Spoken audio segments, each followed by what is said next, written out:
News 18 के digital platform पर आप सबका खैर मकदम है, स्वागत है। मैं हूं समीर भट्ट। जैसा कि आपको पता है कि जम्मू कश्मीर की सियासत में कुछ दिनों से कुछ गर्माहट सी पैदा हो गई है और खासकर पहले बात करें राज्यसभा इलेक्शंस की तो कुछ दिनों पहले ही राज्यसभा इलेक्शन की अनाउंसमेंट हो गई थी। जम्मू कश्मीर की जो 4 वैकेंट सीट्स हैं जिन पे इलेक्शंस 2021 से नहीं हुए थे उनको अब उन पे इलेक्शंस होंगे और 24 अक्टूबर रखा गया इलेक्शन कमीशन की तरफ से, जब दिन भर वोटिंग होगी और शाम को उसकी काउंटिंग होगी और रिजल्ट डिक्लेयर किए जाएंगे। तो ये जो 4 सीटें हैं ये 2021 से पूर्व नहीं की गई थी, फिल नहीं की गई थी। और जम्मू कश्मीर में अभी जो president election vice president election हुए थे तो उसमें भी यहाँ से सिर्फ एक ही नॉमिनेटेड राज्यसभा मेंबर जो है वो वोट दे पाया। इसलिए अब 4 जो राज्यसभा की सीट्स हैं उस पर अब इलेक्शंस होंगे। अगर मैं बता दूं तो नेशनल कॉन्फ्रेंस, खासकर नेशनल कॉन्फ्रेंस पार्टी जैसी पार्टी है, वो लगातार दबाव बढ़ा रही थी कि इलेक्शन जल्द से जल्द राज्यसभा के होने चाहिए, क्योंकि इस वक्त इलेक्शन जो नेशनल कॉन्फ्रेंस है वो मेजॉरिटी में है और उनके पास मेजॉरिटी है और अलायंस के साथ मिलकर उनके 53 असेंबली मेंबर हैं। तो उनको लगता है कि 4 में से कम 3 सीटें तो वो जीतेगी, चौथी पर भी वो फाइट दे सकती हैं। तो फिलहाल ये राज्यसभा की सीट्स की बात करें, लेकिन उसके तुरंत बाद कल एक बड़ी डेवलपमेंट हुई है और उस डेवलपमेंट में ये इंडिकेशन आ रही है कि बिहार इलेक्शन जो कि नवंबर में होने हैं और जिनकी तारीखों का ऐलान कुछ ही दिनों में इलेक्शन कमीशन ऑफ इंडिया करेगा, वो उसके साथ साथ बिहार इलेक्शन के साथ साथ उसी दिन जम्मू कश्मीर की 2 सीट्स जो वैकेंट सीट्स हैं, जो जिन पे बाईपोल ड्यू है, उन पर भी इलेक्शन करवाए जाएंगे, जिसमें जम्मू की नगरोटा सीट है और कश्मीर वैली की बड़गाम सीट है। ये इंडिकेशन क्यों आई है? क्योंकि मैं बता दूं बिहार इलेक्शन के लिए इलेक्शन कमीशन ने ऑब्जर्वर्स नियुक्त किए, लेकिन जम्मू कश्मीर की जो 2 सीट्स हैं यहाँ के लिए भी ऑब्जर्वर्स नियुक्त किए गए हैं। और इसके साथ साथ उड़ीसा और बाकी छोटी छोटी जो बाकी प्रदेश हैं वहाँ पे भी कई जगहों पे बाईपोल होने हैं, ड्यू हैं असेंबलीज के, कहीं 1 सीट के लिए, कहीं 2 सीट, कहीं 3 सीट्स के लिए डिफरेंट जगहों पे, तो वहाँ के लिए भी ऑब्जर्वर्स नियुक्त किए गए हैं। तो इसी से इंडिकेशन आ रही है, स्ट्रांग इंडिकेशन आ रही है कि जब बिहार इलेक्शन की अनाउंसमेंट होगी उस प्रेस कॉन्फ्रेंस के दौरान जम्मू कश्मीर की जो 2 सीटें हैं उसके इलेक्शंस को भी अनाउंसमेंट होगी, इलेक्शन डेट भी उन 2 सीटों के लिए अनाउंस किया जाएगा। तो एक ये बड़ी खबर है, क्योंकि ये जो बाईपोल्स हैं ये ड्यू हैं।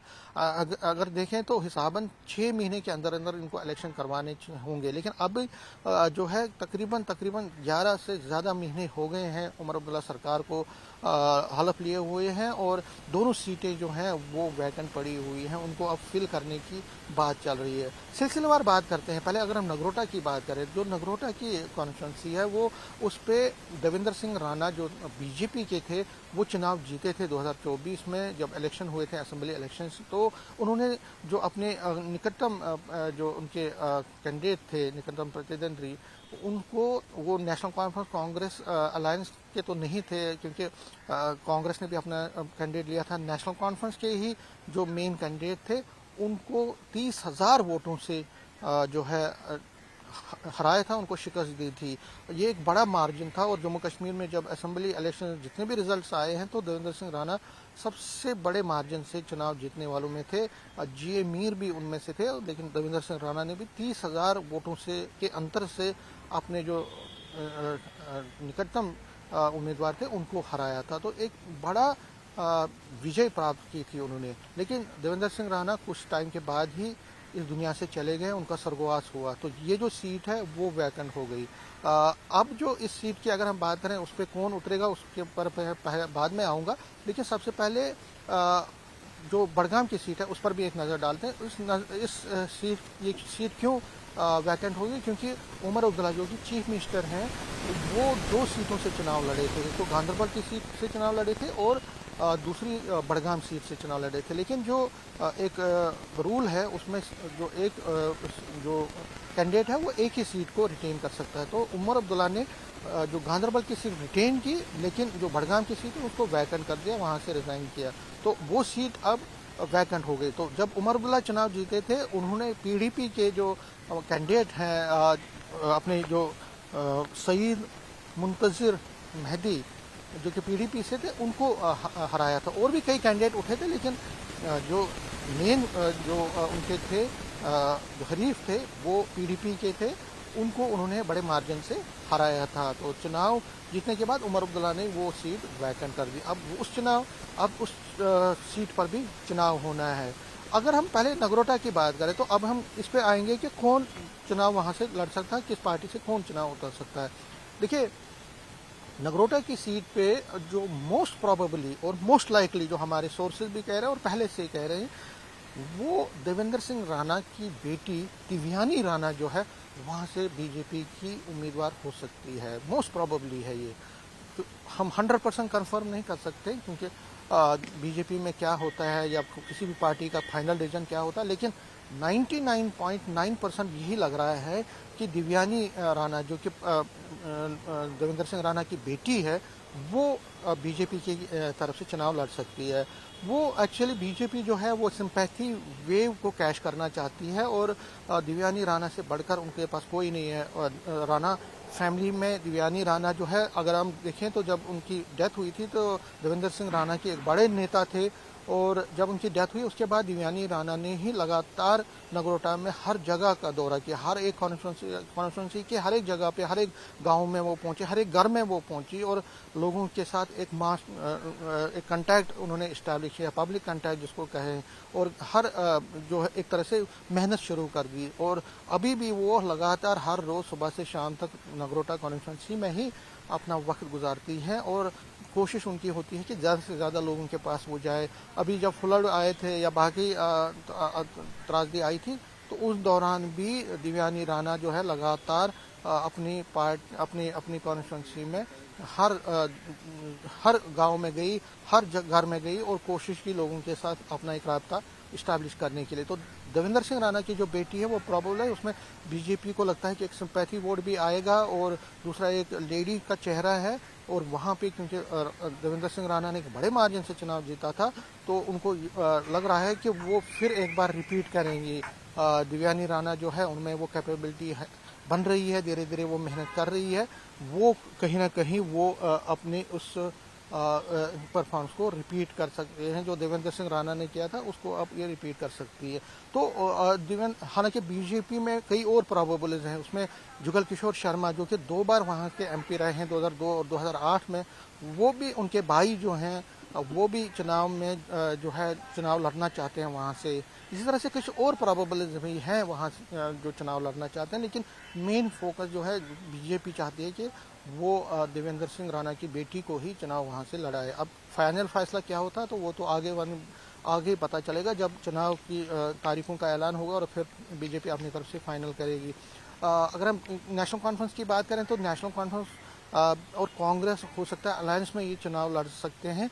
और अगर हम नेशनल कॉन्फ्रेंस की बात करें, जो पार्टी के नेता है वो किसको क्या जो 2024 में जिन्होंने चुनाव लड़ा था क्या उनको रिपीट करेंगे या नया कोई चेहरा वहां से देंगे, उस पर भी रहेगा।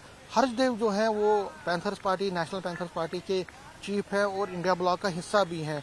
उन्होंने कई दिनों से वहां पे पोस्टर भी लगाए हुए हैं जगह जगह पे नगरोटा में, वो भी कैंपेनिंग वहां पे कर रहे हैं और वो भी वहां से चुनाव लड़ना चाहते हैं। तो क्या वो चुनाव वहां से लड़ेंगे, वो देखने वाली बात होगी। क्या उनको कांग्रेस का सपोर्ट मिलेगा, नेशनल कॉन्फ्रेंस किसको वोट देगी, क्योंकि बहुत सारी उलझने हैं भी इसमें। क्या नेशनल कॉन्फ्रेंस कांग्रेस इकट्ठे मिलकर चुनाव लड़ेंगी या अलग अलग कैंडिडेट वहां से उतारेंगे, उस पर नजर रहेगी।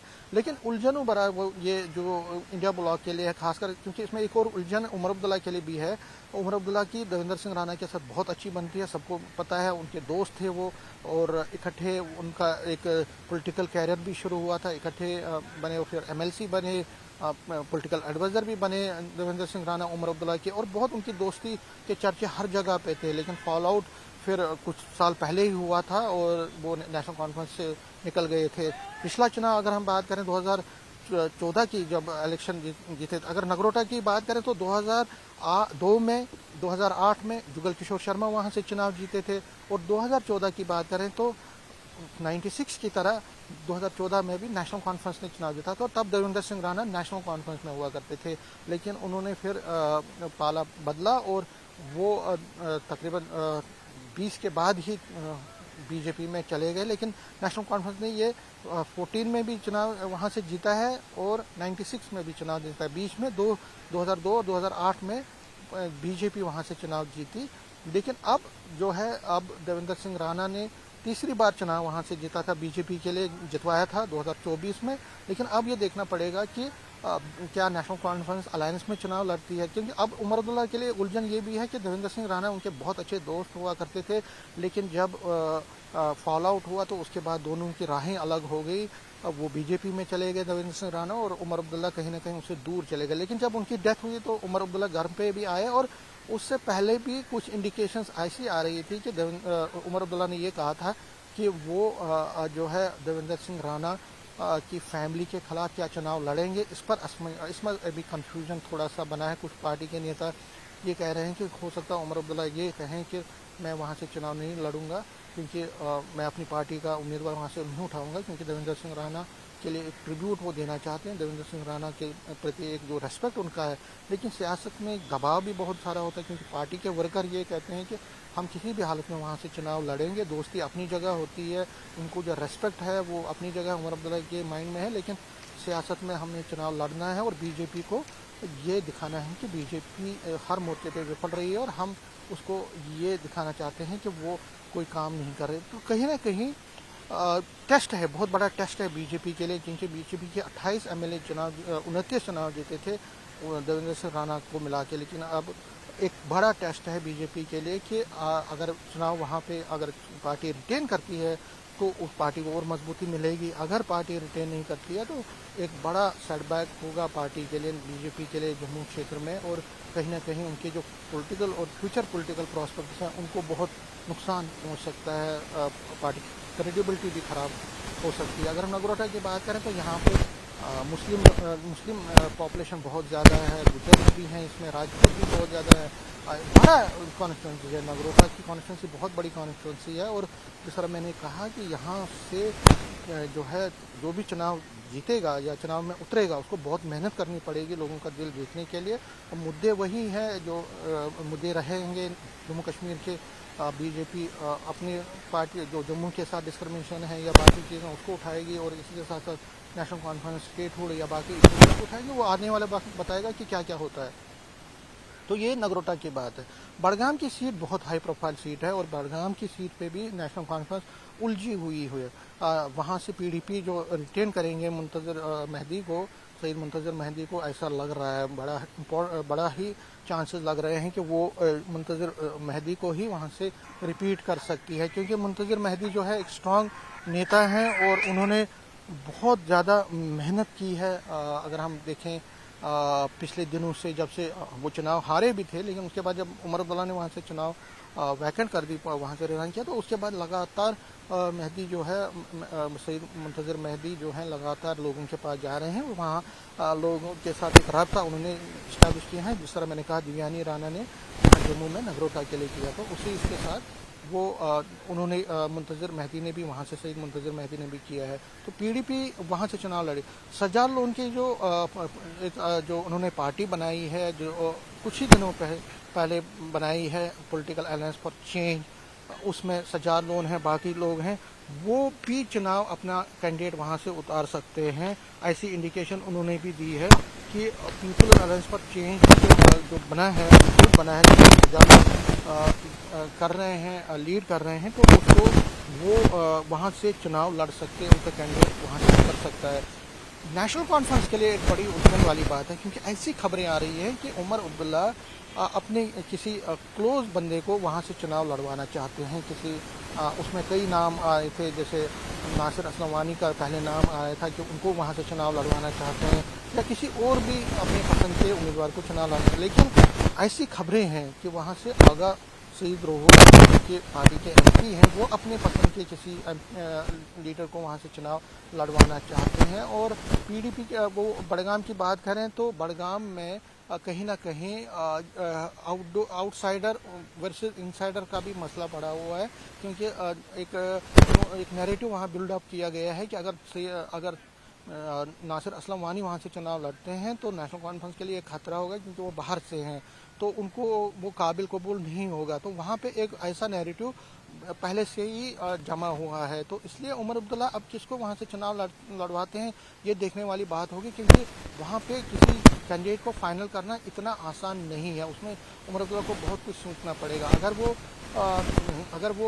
वो अपने मनपसंद के उम्मीदवार को वहाँ से चुनाव लड़वाएंगे तो सैयद आगा रोहुला, क्योंकि उनका अपना एक इन्फ्लुएंस है, एमपी भी है वहाँ से, तो अगर वो वहाँ से रुचि नहीं डालेंगे, दिलचस्पी नहीं देंगे या अपना कोई उम्मीदवार एज एन इंडिपेंडेंट खड़ा करते हैं तो कोई बड़ी मुश्किल होगी फिर नेशनल कॉन्फ्रेंस के लिए। तो नेशनल कॉन्फ्रेंस ये चाहेगी नहीं कि उनका वहाँ पे वोटों का बंटवारा हो या कोई ऐसी उलझन में वो फंसे या कोई कोल्ड वॉर शुरू हो उस सीट के लिए। तो कहीं ना कहीं उमर अब्दुल्ला कोशिश करेंगे कि कंसेंसस बने, आगा सईद रोहुल्ला के साथ मिलकर कोई एक कैंडिडेट वो उतरे जो कि वहाँ से जीत सके, क्योंकि ये नेशनल कॉन्फ्रेंस के लिए एक बहुत बड़ा टेस्ट होगा। नगरोटा से ज़्यादा बड़गाम की सीट पर टेस्ट होगा, क्योंकि चीफ मिनिस्टर ने इस सीट को वैकेंट किया है और पिछले 11 महीने की परफॉर्मेंस पर भी टेस्ट होगा कि अगर वहाँ नेशनल कॉन्फ्रेंस काम करती है तो एक टेस्ट होगा, एक विंडिकेशन होगी कि आपके जो पॉलिसीज प्रोग्राम्स हैं, जो आपने काम किया वो सही सिमत में जा रहा है, लोग उससे खुश हैं। और अगर पार्टी वहाँ से चुनाव नहीं जीतती है तो ये एक बड़ा सेटबैक चीफ मिनिस्टर के लिए होगा, क्योंकि बाइपोल्स की अगर हम हिस्ट्री देखें, जहाँ जहाँ बाइपोल्स ज़्यादातर हुए हैं वहाँ पे रूलिंग पार्टी चुनाव जीतती है। और अगर यहाँ से चुनाव वो उमर अब्दुल्ला जीतते हैं, अब उनकी पार्टी जीतती है तो पार्टी को एक बल मिलेगा, पार्टी के वर्कर को बल मिलेगा और पार्टी कहीं ना कहीं एक मजबूती के साथ आगे बढ़ सकती है। लेकिन अगर पार्टी वहाँ से चुनाव, तो जो 11 महीने की सरकार है तब 12 महीने हो जाएंगे, उस एक साल की सरकार को जो है एक सेटबैक मिलेगा और एक तासुर किया जाएगा कि उमर अब्दुल्ला जो है ज़मीन सतह पे लोगों के मसले और मसाइल को हल करने में नाकाम हुए और एंटी इनकम्बेंसी वहाँ पे चल रही है। तो इस एंटी इनकम्बेंसी के फैक्टर को फिर जो पॉलिटिकल पार्टीज हैं वो बनाने की आगे कोशिश करेंगे और वो पार्टी के लिए बड़ा ही सेटबैक होगा। तो कहीं ना कहीं उमर अब्दुल्ला भी चाहेंगे कि पार्टी वहाँ से जीते और बड़े मार्जिन से जीते, लेकिन आगा सईद रोहुल्ला की जो एक एलिमेंट है उनका, उससे बचने की कोशिश करेंगे और कोशिश ये रहेगी पार्टी की कि एक कंसेंसस बने। अब कांग्रेस क्या कर सकती है, क्या कांग्रेस वहाँ से पार्टी को सपोर्ट करेगी? ऐसा तो लग ही रहा है, क्योंकि कांग्रेस का इतना स्ट्रांग बेस वहाँ पे नहीं है। बीजेपी भी अपनी तरफ से एक पार्टी का कोई कैंडिडेट वहाँ से उतार सकती है, लेकिन मेन मुकाबला वहाँ पे पीडीपी और नेशनल कॉन्फ्रेंस का ही होगा। और अगर हम नगरोटा की बात करें, बीजेपी वर्सेस बीजेपी और नेशनल कॉन्फ्रेंस का यहाँ पे होगा। तो नेशनल कॉन्फ्रेंस के लिए एक बड़ा टेस्ट होगा। दोनों सीटें जीतना की कोशिश उमर अब्दुल्ला करेंगे ताकि आगे चल के अपनी ज़मीन को और मजबूत करे, सियासी ज़मीन को। और अगर पार्टी ऐसा नहीं कर पाए और दोनों सीटों से अगर उनके खिलाफ मैंडेट जाता है तो ये पार्टी के लिए बहुत बड़ा सेटबैक होगा। तो आने वाले दिनों में अब क्या तस्वीर उभर के आती है, कौन चुनाव लड़ता है, ये तो आने वाला वक्त ही बताएगा। लेकिन फिलहाल जो बड़ी खबर है कि दोनों सीटों के लिए इलेक्शंस बहुत जल्द अनाउंस होगा और जब बिहार इलेक्शन की अनाउंसमेंट उसी दिन दोनों सीटों के लिए होगा और उसके बाद बाई पोल्स दोनों सीटों पे होंगे। राज्यसभा पोल्स भी तब तक कंप्लीट हुए होंगे और फिर बाई पोल्स के बाद अब जो 5 एमएलए बनाने हैं, नॉमिनेटेड करने हैं एलजी को, जो कोर्ट में मसला पड़ा हुआ, उस पर भी नज़र रहेगी वो कब तक होता है। और उसके बाद panchayat election, municipal election, BDC DDC election ये भी करवाने हैं, इनके भी टेन्योर अब ख़त्म हो गए हैं। पंचायत इलेक्शन और म्यूनिसिपल पोल्स के तो बहुत पहले से हुए हैं, तो उनको भी अब जल्द से जल्द करवाने की बात चल रही है और ऐसा कहा जा रहा है कि अप्रैल से पहले इन इलेक्शंस को भी करवाया जाएगा। कैमरामैन चांद के साथ में समीर भट्ट, न्यूज़ 18 जम्मू।